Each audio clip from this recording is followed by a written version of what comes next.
Okay, so now I'm going to put the photos of the foods that we did eat throughout that 7 days. I don't think I took a photo of every single one of it, but most of it is there, so I'll just flash it on the screen and I'll tell you, just speak about it a little bit.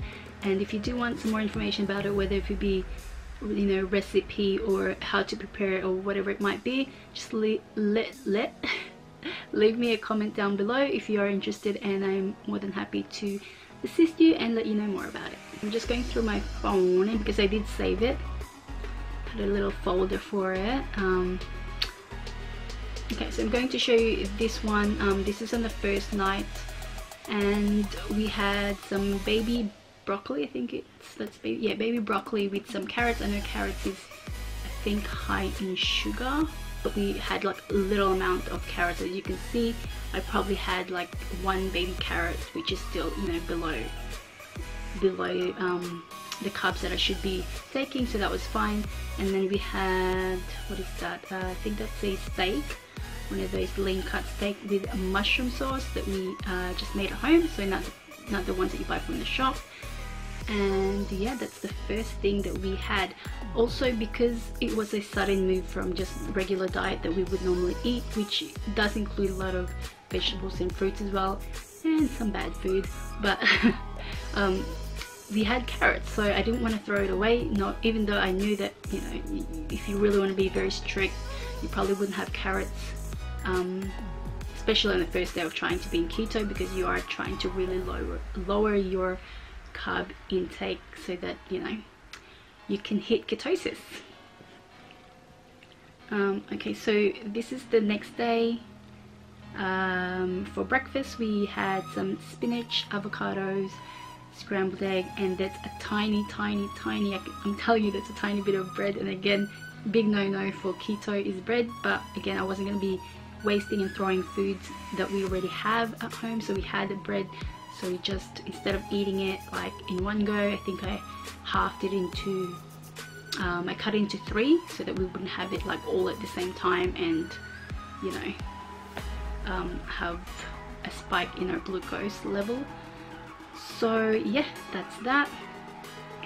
So the next one here is an egg salad with avocados, almonds, and some hummus. Again, I didn't know that hummus was high in carbs or is not very keto friendly, but that's probably only maybe 2 tablespoons of hummus there, and the rest are just greens. And yeah, now with being on keto, we consumed a lot of avocados and eggs because those were like keto friendly food, and almonds. So a lot of almonds, obviously a lot of green stuff, avocados, eggs, which are all very expensive. It can be very expensive keto diet. Avocados right now, I mean, sometimes it can be less than $2.50, but regularly avocados are between $2.50 to maybe even $4 sometimes. So, and we were consuming 1 or 2 avocados a day. That's $5 nearly in just one day for avocados. And then almonds, also not cheap. Eggs, we were eating a lot of eggs, maybe like 3 cartons for 2 people, which is a lot of eggs. Yeah, one time 3 cartons in 1 week. Well, we only did it for 1 week, but I made it sound like we've been doing it for a while. Yeah, a lot of eggs.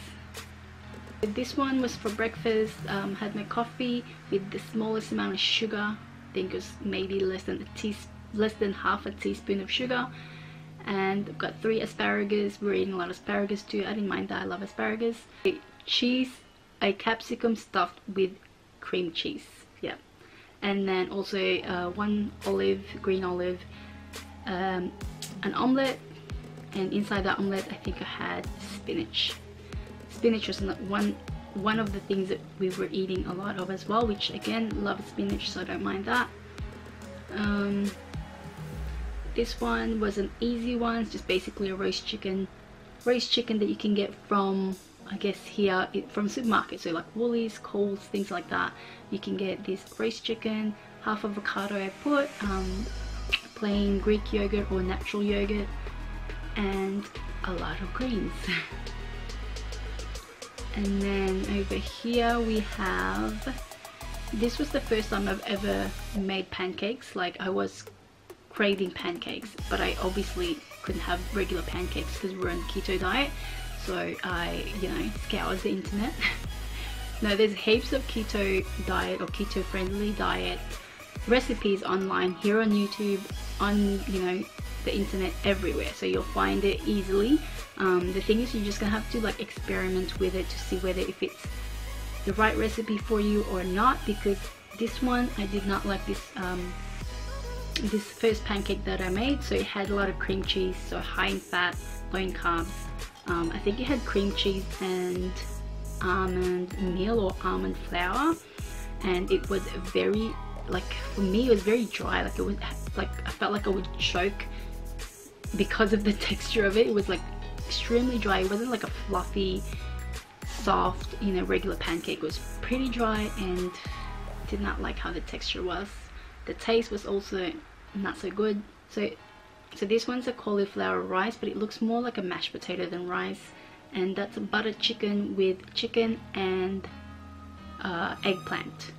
And then I also put a bit of like a sausage, like a spicy sausage with asparagus, and then eggs. So it was like having a lot of eggs. Every single day there was like eggs.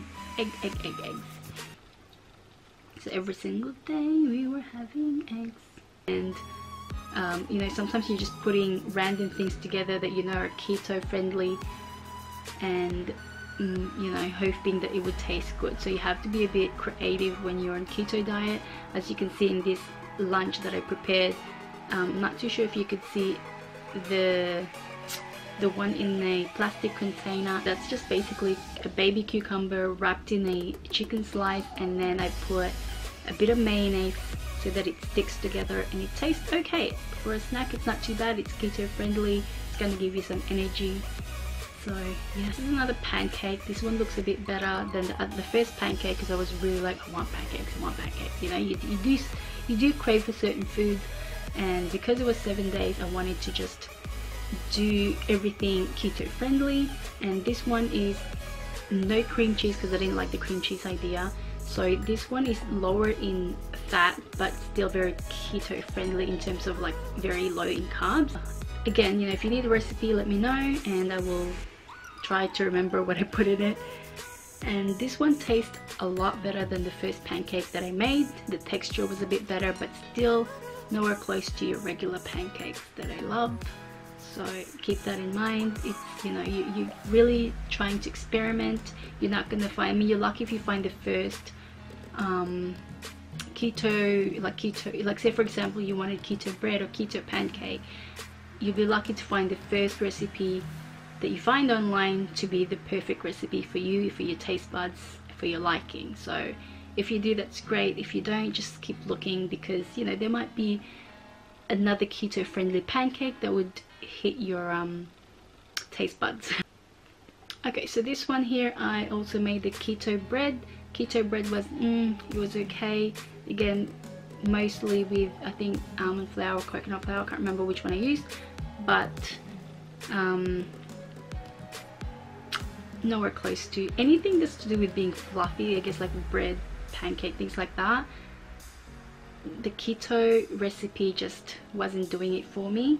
So yeah, and every time I do have any food that didn't have a lot of nutritious value to it, I would juice. So as you can see with this one, there's a juice. It's a green juice which is full of veggies and one serving of fruit. It's just basically, this one's really easy. So this salad's just bought from the store, and I put some feta cheese and one or two sausages. Again, sausages is just bought from the store. I cooked it and then just put some yogurt as a dressing. Okay, so this one's the spaghetti with zucchini. This was really good. As you can see, it tastes really good. The texture was good. I highly recommend trying zucchini spaghetti, even if you're not on a keto diet and you just want a low carb, you know, meal for the day. That's, you know, that's something that you could probably do at home easily.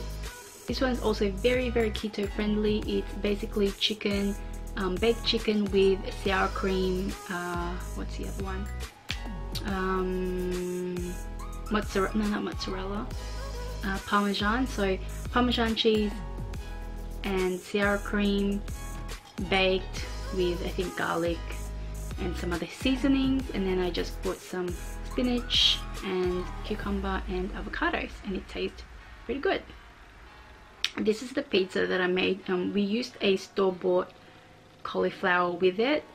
You can make your own cauliflower based pizza. I haven't done so. I wanted to, and I probably will later on, and then I'll let you guys know whether it's good or not. But the store-bought one was really good. The only thing is it's still a little bit more on the higher carb. I mean, it's lower than your regular, a lot lower than your regular pizza base, but it's still pretty high in carbs because they used other flour to, you know, create the pizza base with. But if you do it at home, you can, you know, probably use I guess almond flour or coconut flour instead of regular flour, because I think they use regular flour, like regular plain flour or whatever flour they use.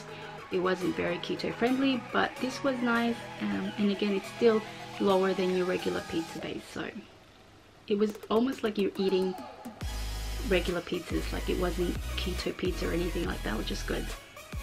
So I'll put the first photo and the first weighing that we did, and so you could see whether, if there was any changes throughout that 7 days. So here it is. Hopefully you've enjoyed my talk, and hopefully I'll see you on the next one. Bye.